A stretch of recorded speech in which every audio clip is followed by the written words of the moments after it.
Today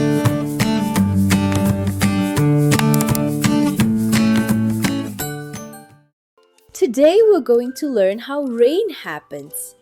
Have you ever wondered where rain comes from?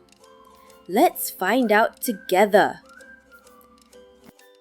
When the sun shines on rivers, lakes, and the sea, the water gets warm. The warm water turns into water vapor. That means it becomes a gas we can't see and rises up into the air. This is called evaporation. As the vapor goes higher, the air becomes cooler. The vapor cools down and sticks together to form clouds. When the cloud becomes full of tiny water drops, it becomes heavy. Then the water falls back to the ground as rain. That's how we get rain.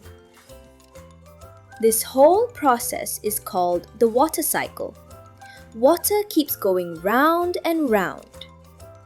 So now you know how rain happens. Next time it rains, go to the window and remember the water cycle in action. See you in the next video. Stay curious, bright little minds.